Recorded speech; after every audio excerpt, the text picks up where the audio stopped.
Bonjour à tous, l'objectif de cette vidéo est de vous faire découvrir le logiciel GIMP, qui est un logiciel de gestion d'images, qui est gratuit et téléchargeable sur le site gimp.org. Donc là, la première manipulation à faire est de télécharger le logiciel. Donc en l'occurrence, je clique ici, et je vais donc avoir ma version. Il faut bien noter que GIMP est aussi disponible pour Linux et Microsoft. Alors, petit point à préciser pour Mac, il faut bien que vous y alliez dans les paramètres de sécurité pour autoriser GIMP à avoir accès à une partie du disque. Le logiciel est téléchargé, je double-clique.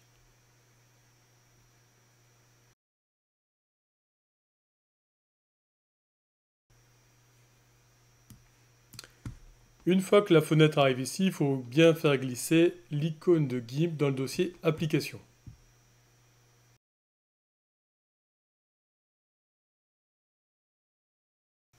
Une fois l'installation terminée, il suffit d'aller dans ce logiciel et donc de lancer GIMP. Alors, souvent sur Mac, la notion de sécurité est importante et donc on nous précise bien que c'est une application téléchargée d'Internet. Est-ce qu'on souhaite l'ouvrir? Évidemment, on souhaite l'ouvrir et on va bien regarder sur les paramètres de sécurité, comme quoi tout se passe bien.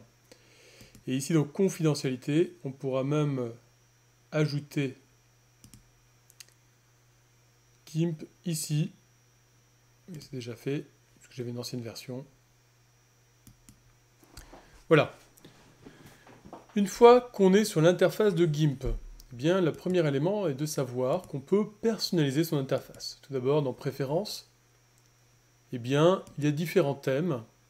Donc là, on est sur celui-ci, mais ça peut être Light ou Type Système. On peut même reprendre donc celui-ci.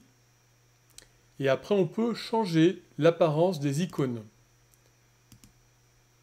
Donc là, inverser, pour bien voir les icônes. Ici, ou couleur. Donc on pourrait très bien choisir d'utiliser une taille même personnalisée des icônes, voire plus grande, ce qui peut être plus simple donc pour le tuto. En l'occurrence, je vais plutôt rester sur une vision classique du logiciel. Je vais juste choisir, voilà, d'avoir cette version-là. J'ai juste souhaité en fait agrandir la taille des icônes. Alors ensuite, je vais étirer mon affaire. Et là, il faut bien comprendre que le logiciel est composé de trois parties. Cette première partie où on a les outils que l'on va utiliser pour travailler les images. Ensuite, cette partie-là où il y a les options de l'outil. Donc là, par exemple, si je prends cet élément-là qui s'intitule... Vous voyez, si je passe l'icône, voilà, j'ai outils de sélection elliptique. Là, j'ai outils de sélection à main levée, outils de sélection contiguë, etc. Et à chaque fois que je clique sur un élément, eh bien, j'ai les options propres de cet outil qui apparaissent. Alors, c'est important pour bien comprendre qu'après, on peut faire justement quelques modifications, en fait, ici. Pour autant, il y a une autre fenêtre ici, où on a d'autres éléments qui peuvent se rapporter à l'élément en question. Par exemple, si je crée ici une nouvelle image, qui va être par défaut blanche,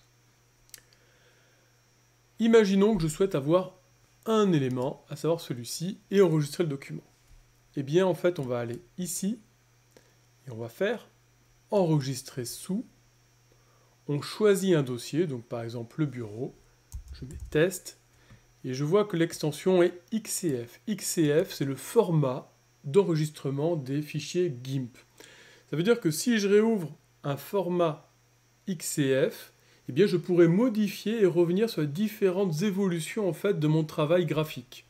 Ça veut dire que je pourrais notamment gérer les différents calques. Alors que si j'enregistre en format JPEG ou PNG, eh bien mon format est compressé, je ne peux que le retoucher en tant qu'image et non plus en tant qu'élément composite ou multiple de GIMP. Voilà.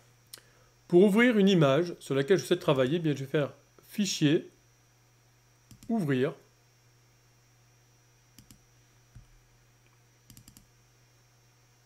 Et je vais sélectionner l'image que je souhaite. Par exemple, celle-ci.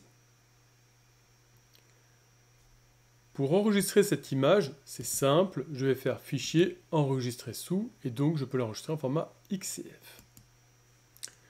Imaginons que je souhaite l'enregistrer sous un format plus compressé, donc un format traditionnel d'image, à savoir JPEG. Eh bien, je vais faire Fichier, Exporter sous.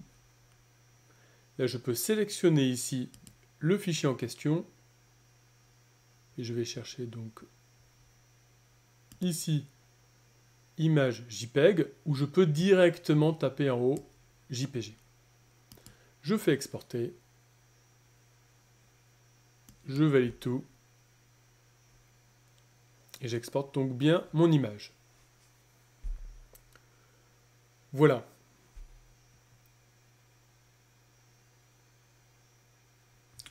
Donc voilà pour cette première approche de GIMP avant de commencer à véritablement travailler les images.